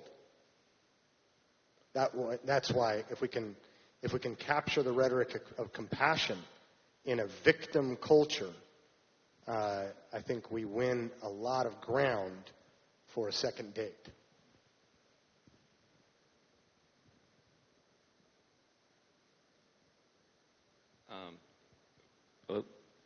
Yeah, thank you for your speech. I think everything was really insightful, what you said. I also have an LGBT question for you, and I kind of want to set up my question with two premises. The traditional view of most denominations is that homosexuality is a sin, and it is, presumably active homosexuality is incompatible with Christianity, and it's incompatible with salvation. And I kind of want to, my question, I want to juxtapose that to divorce. And divorce is also a sin, but the modern church has deemed this sin acceptable. It's acceptable to do. It's frowned upon. It's biblically not cool. But there's not many denominations out there that will excommunicate a church member for being divorced. I can't speak to Catholicism. I'm strictly speaking Protestant. Most normal Protestant denominations. So, like an example would be if a guy was married 3 times and he produced a kid with each one of his wives, and then on his third marriage, he gets saved. Does he divorce his third wife? Or, most people would say, look, you're going to live with your third wife. Let's try not to keep getting divorced. But even if you do, most churches will still accept them. So Matthew 19, the question is asked by the Pharisees, about divorce, and Jesus gives the very black and white answer. But the Pharisees come back and say, well, Moses said that we can write a certificate of divorce and send her away.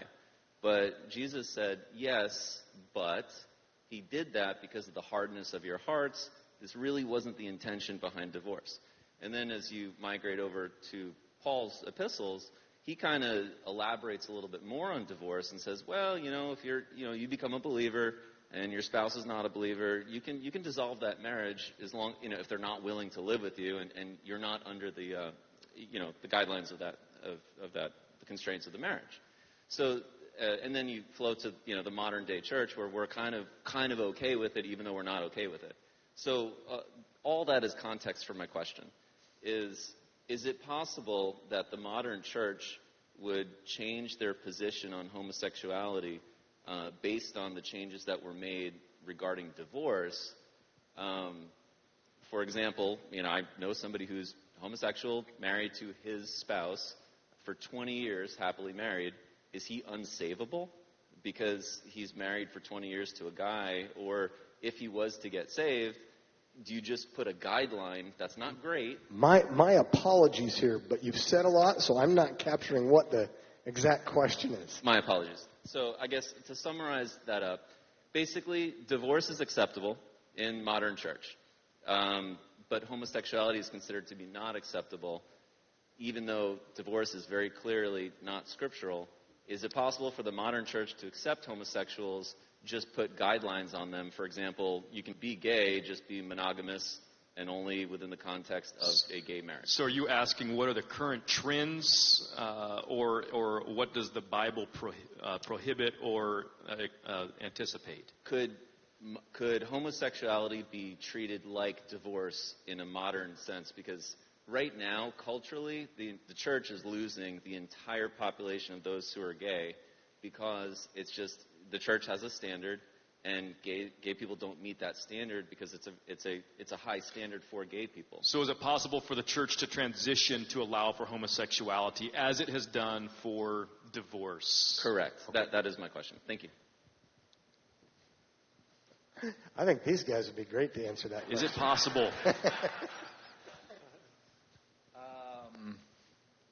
So I think there's a lot, again, there's a lot that you said, but there's also a lot to what you said.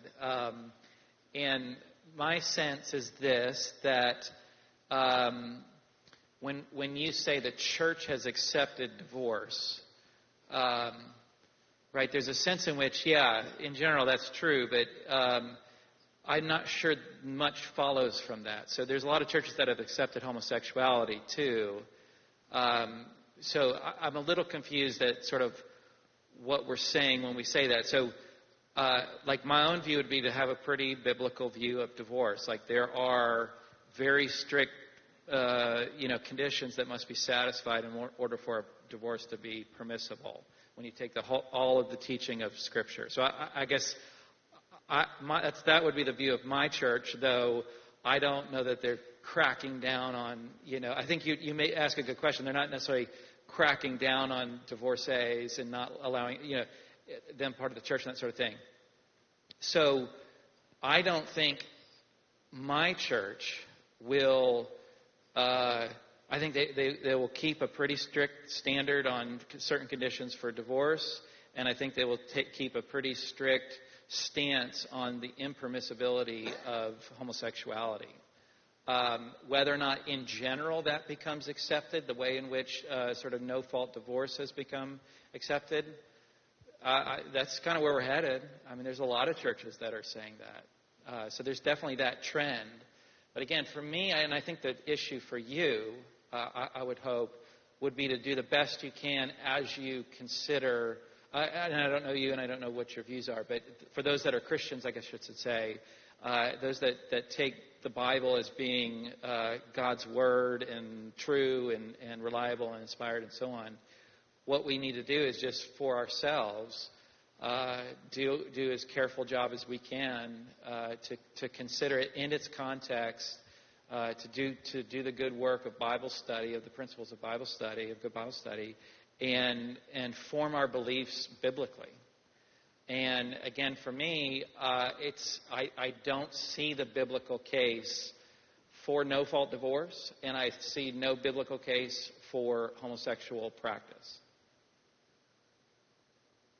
So I don't know if that's helpful, but that's my stab at it. Was the core of your question? Are we going to use? Are Christians using the same argument that allowed for divorce to allow for homosexuality?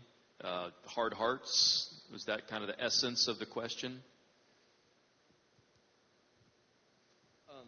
Partially, because you have a black and white standard that Jesus said about divorce, and then you have the inevitable question, a sinful Pharisees saying, "Well, but what about this?" And then you have Paul, who does add on to what Jesus did say under the context of freedom in Christ. And so it's that, but it's also mixed with, as homosexuality becomes more prevalent in today's culture, it just seems to be that it is becoming more and more of a it's almost like they're impossible to be saved. And I don't like to say that, but no. It just seems culturally that the barriers to entry into the kingdom of heaven for homosexual people is so high from their perspective, because they see it as their identity, that it just has become this thing where they just cannot be Christians. And it saddens me, because biblically speaking, there's only two types of people that the New Testament says aren't really savable, and those are people who have blasphemed the Holy Spirit.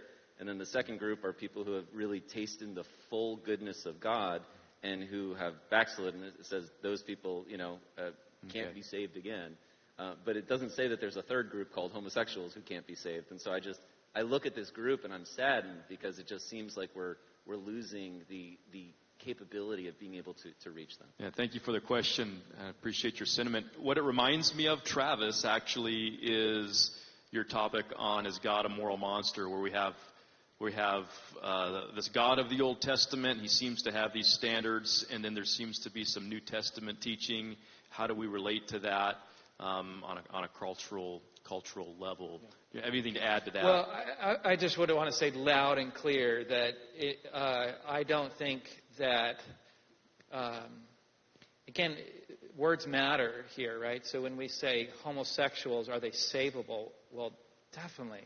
Now, I want to say, when it comes to who are we talking about? Well, we're talking about those that are same-sex attracted, and let that run the gamut of those that are living homosexual lifestyles, those that are not, because there's actually quite a few folks that are my heroes in some ways, where they are finding themselves same-sex attracted, but they are committed to holiness in such a way that they're trying to live out, a Christian life, and that might mean for them celibacy, lifelong celibacy. And I share your sadness that I think we, in some ways, intentionally, for some, unfortunately, but also unintentionally by a lot of us, we've communicated that the gospel is only for the straight, right? For straight folks. But it's just not true. And it's Two just tickets not to heaven. biblical. One is Jesus, and the other is being straight. Sorry? Two ways to get to heaven. One is through Jesus. The other is being straight. Right. Right. And so I think it's shame on us if we've communicated a gospel that requires you to get your sexual attractions in order before you come to Christ. It's just not true, and it's just not biblical. And frankly, it's just not the gospel. The gospel is for all of us wherever we're at. But now there's a challenge, right? So somebody who struggles with same-sex attraction, again, running the gamut, there's a challenge of what do you do now that you have committed to be a follower of Christ? And I think there's some hard decisions to make for that person. And again, I've got a friend that he checks in with me regularly who had lived the homosexual lifestyle for a certain amount of time, got saved, and he's committed to holiness. So it's sort of like, if God doesn't change my attractions, I may be committing to celibacy for life. So there's some really hard decisions. But yeah, I think, man, I would never want it to be said or allowed to be sort of like not addressed to say that the gospel is only for the straight.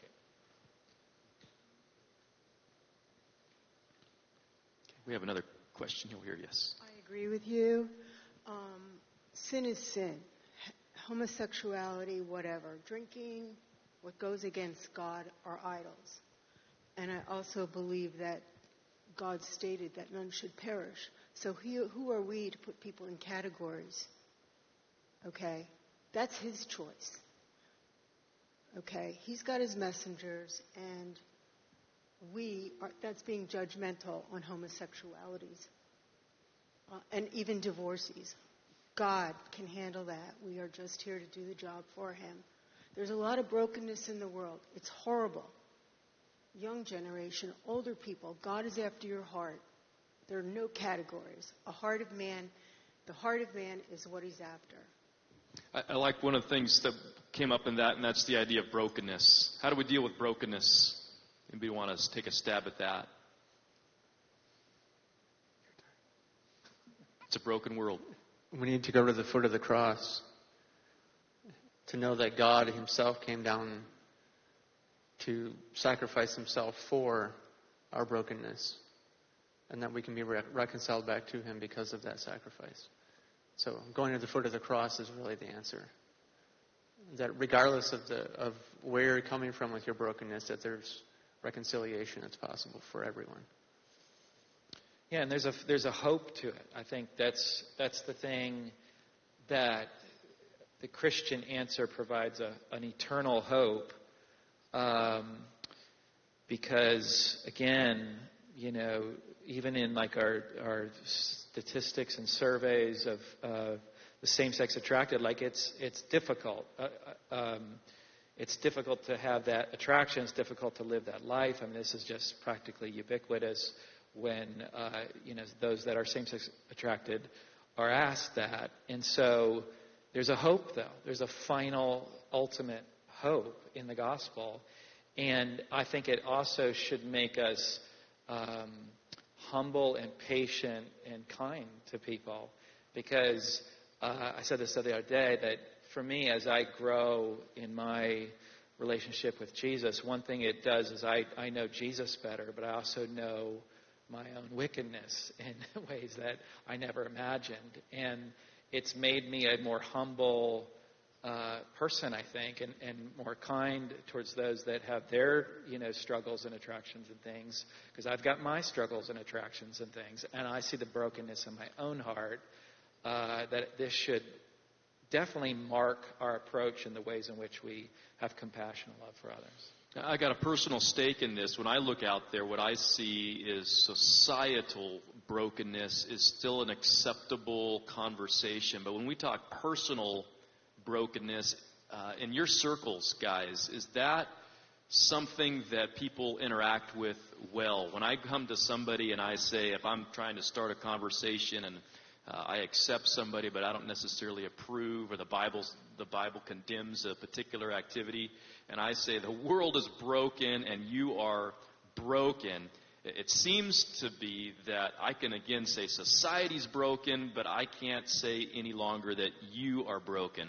Is that a real problem out there in terms of our apologetic? I think it can be, and that's why we wouldn't start with confronting somebody with those kinds of judgments. So we would want to build a relationship, start conversing with that individual, disciple them in some way over time, and that'll build trust that then will give a venue to be able to talk about what does it mean to be broken, and then lead you to the cross.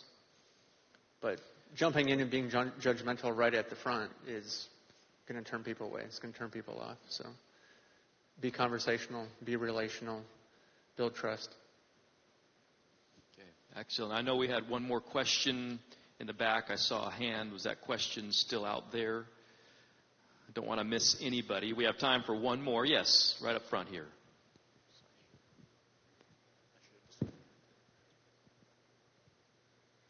So this isn't actually my question. It was about 7 o'clock in the morning, and I mentioned something to my husband, and he went into this conversation that I wish I had never gotten into.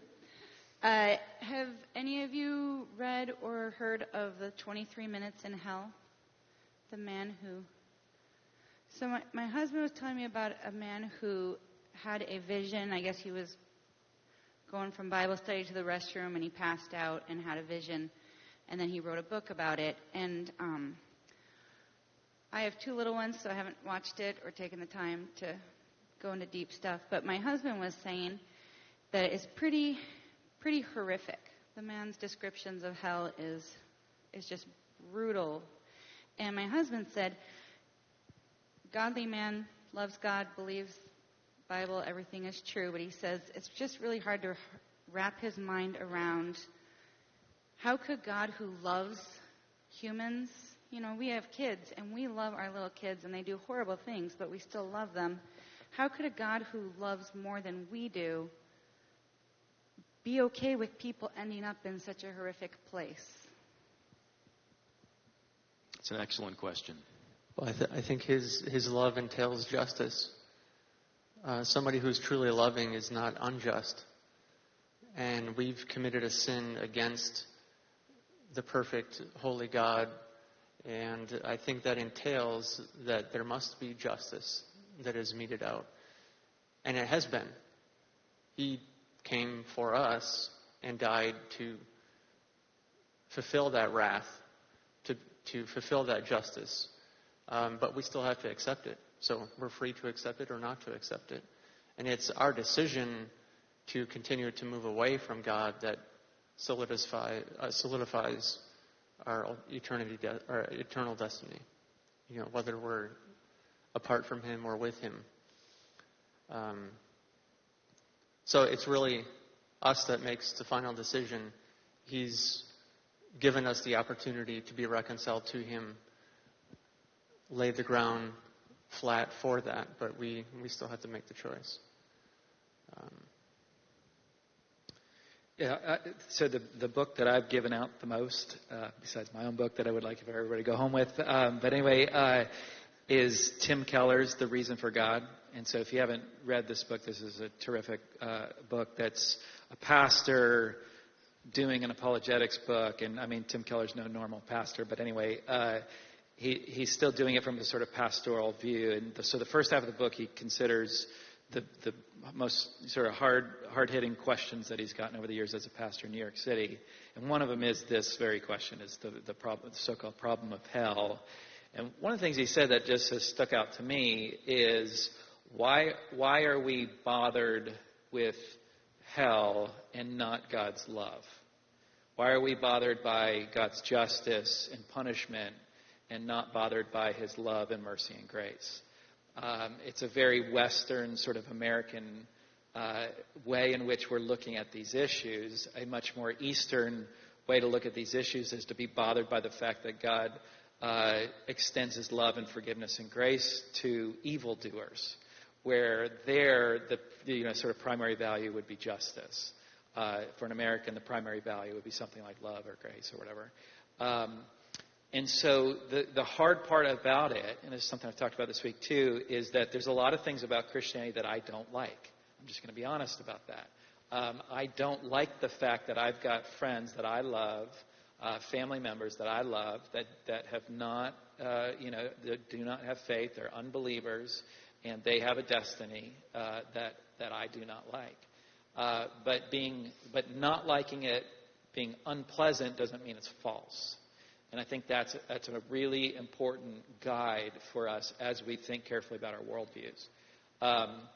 Some things are true that we may not like, or that may even be unpleasant in various ways. And so, but the reality is that God is just and God is loving.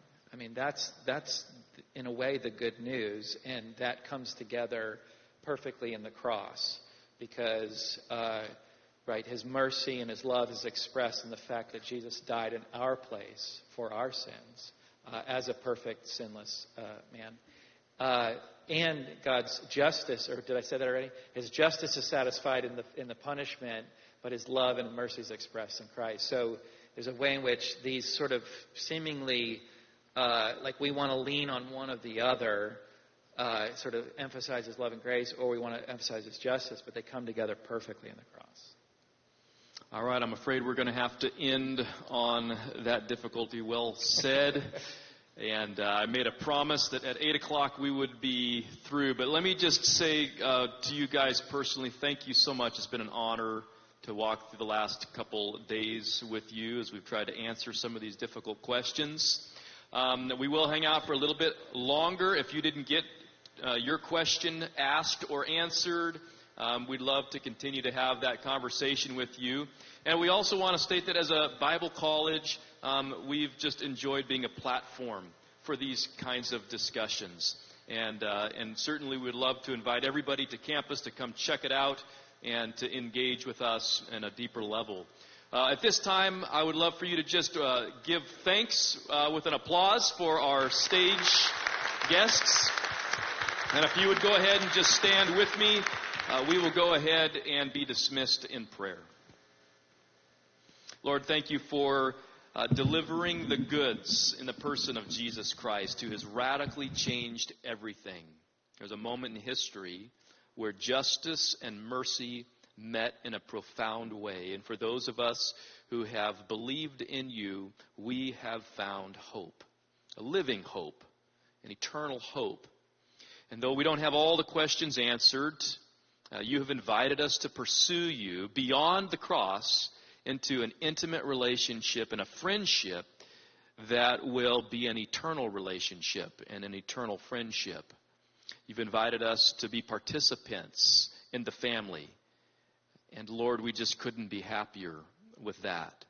But Lord, we wrestle with questions, and we have friends and loved ones that wrestle with questions.